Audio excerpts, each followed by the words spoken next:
जय श्री कृष्णा दोस्तों, मैं हूं नरेंद्र अग्रवाल और आप देख रहे हैं नरेंद्र अग्रवाल यूट्यूब चैनल। दोस्तों, आज का ये वीडियो बेहद खास जानकारी देने वाला है और इसीलिए मेरा आपसे अनुरोध है, इस वीडियो को जरा सा भी स्किप मत करना। आइए बिना ज़्यादा भूमिका शुरू करते हैं। भारत में आरंग नाम का एक छोटा सा नगर है, एक नगर पंचायत है जो कि छत्तीसगढ़ राज्य के रायपुर जिले में स्थित है। इस नगर की एक बहुत ही प्राचीन और पौराणिक कथा है। ये नगर एक ऐतिहासिक नगरी है। प्राचीन काल में यहाँ कलचूरी नरेश मोरध्वज राज किया करते थे। मोरध्वज बहुत ही लोकप्रिय दानवीर और विष्णु भक्त थे। आज भी यदि आप मोरध्वज के नाम से सर्च करेंगे तो हजारों लाखों भजन मोरध्वज राजा मोरध्वज की कथा के आपको मिल जाएंगे। तो मोरध्वज का एक ही पुत्र था जिसका नाम ताम्रध्वज था।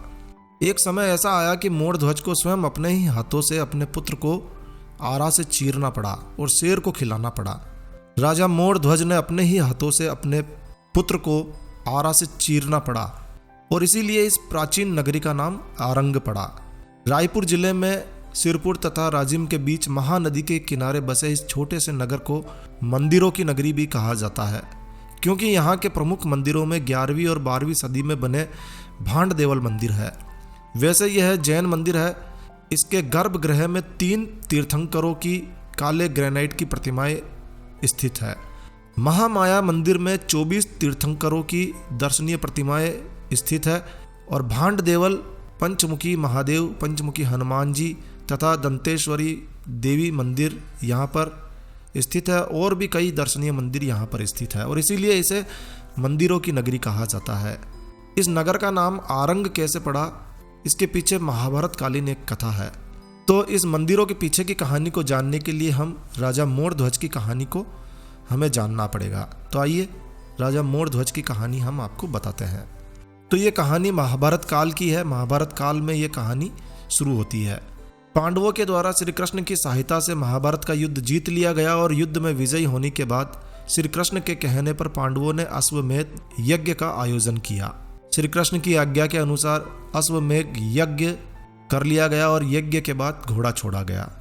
दोस्तों, अश्वमेध यज्ञ के नियम के अनुसार वह घोड़ा जहां जहां तक जाता है वहां तक उस राज्य के राजा को पांडवों की दास्ता स्वीकार करनी होती है और यदि कोई व्यक्ति, कोई राजा दास्ता को स्वीकार नहीं करता है तो ऐसी स्थिति में उसे युद्ध करना होता है और इस चीज के लिए, इस कार्य के लिए धनुर्धर अर्जुन को नियुक्त किया जाता है। तो घोड़ा निकल पड़ता है पांडवों को विश्व विजयी बनाने के लिए।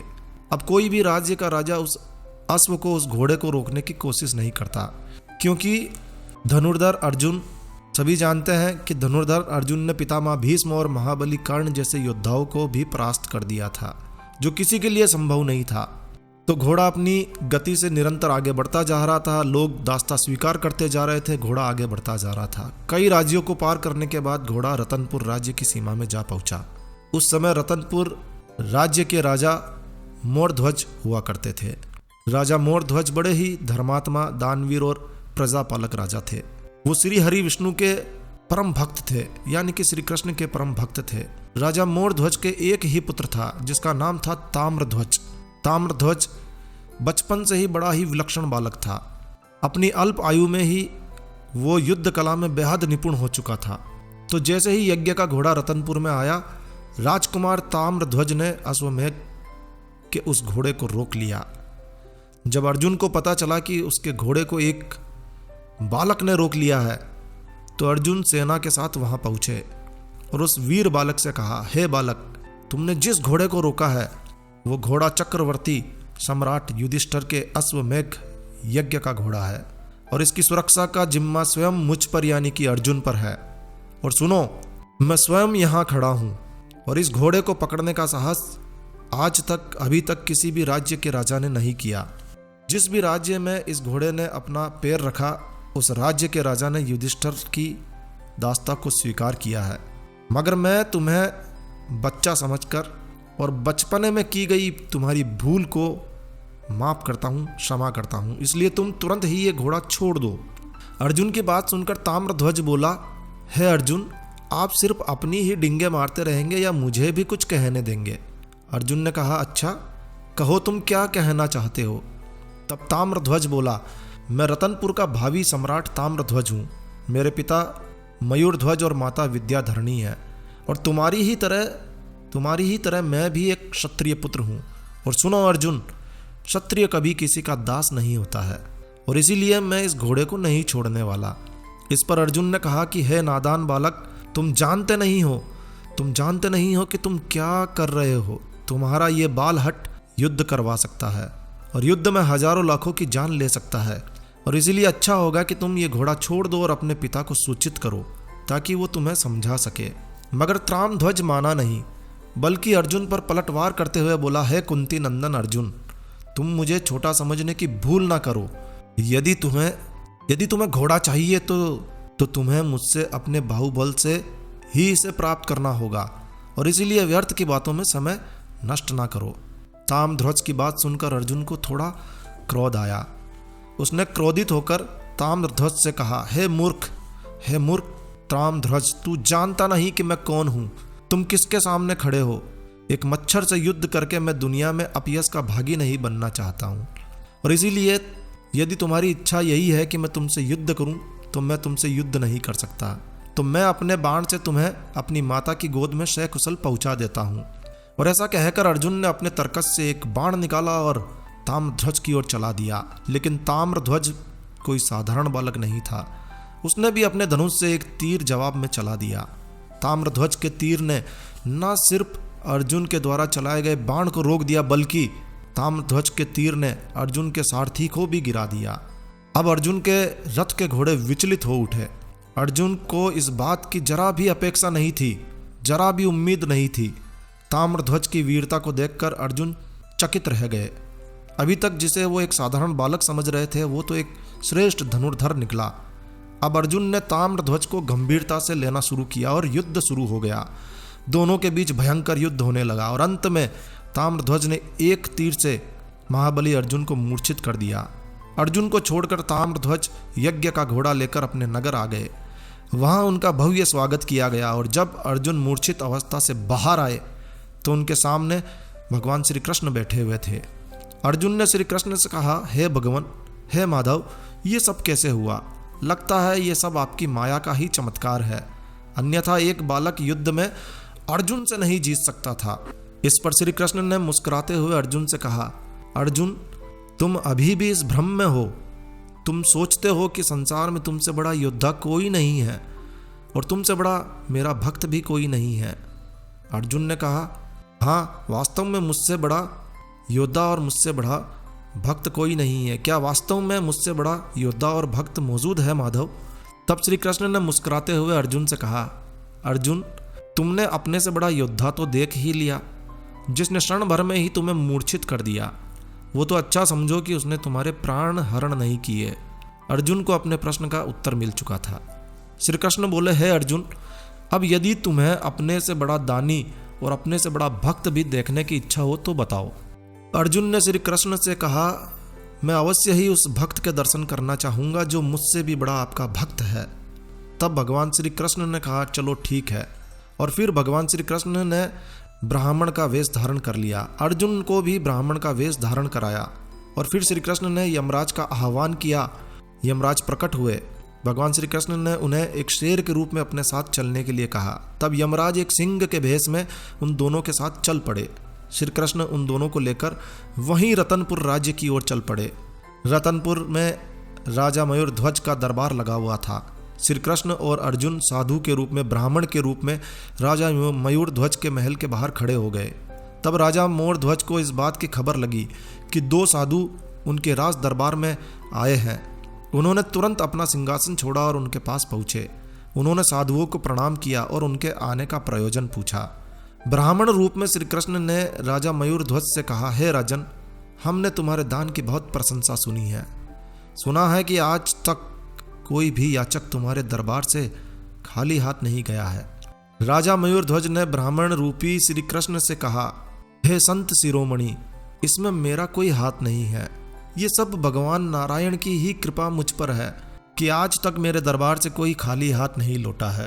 तब ब्राह्मण रूपी श्री कृष्ण ने कहा, अच्छा, अगर ऐसा है तो हम आपसे ऐसी कोई वस्तु नहीं मांगेंगे जो आपके अधिकार क्षेत्र से बाहर हो। बोलो क्या तुम देने के लिए तैयार हो? राजा ने कहा, आप आज्ञा करें महात्मन। तब श्री कृष्ण ने राजा मयूरध्वज से कहा कि सुनो राजन, हम 3 प्राणी हैं, बहुत लंबे समय से यात्रा कर रहे हैं।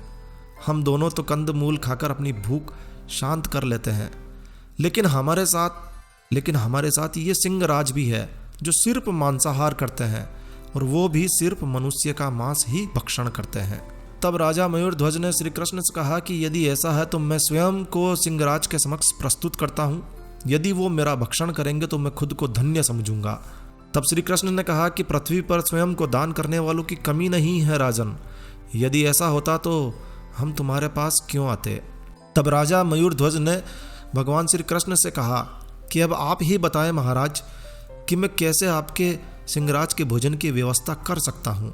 ब्राह्मण बने श्री कृष्ण ने राजा मयूरध्वज से कहा कि हमारे सिंह के भोजन के लिए हमें आपका पुत्र चाहिए, और वो भी उस स्थिति में कि आपको अपनी रानी के साथ आरा लेकर अपने स्वयं के हाथों से अपने पुत्र ताम्रध्वज को 2 भागों में चीरना होगा, तभी सिंहराज उसका भोजन कर सकेंगे।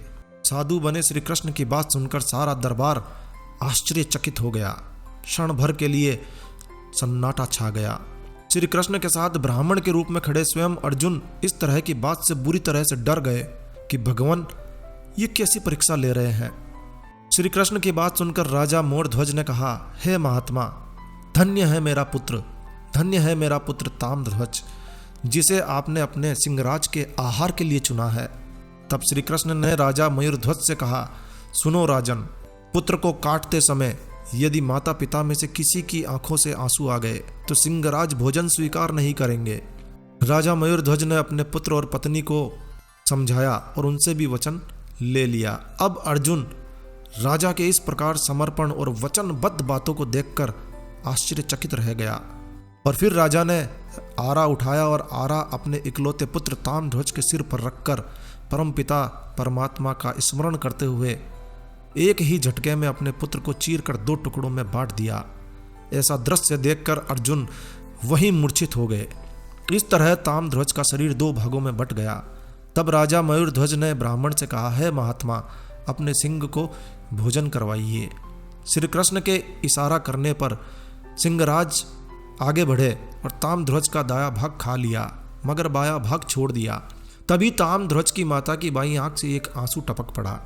तब श्री कृष्ण ने महारानी से पूछा, अब ये आंसू किस लिए?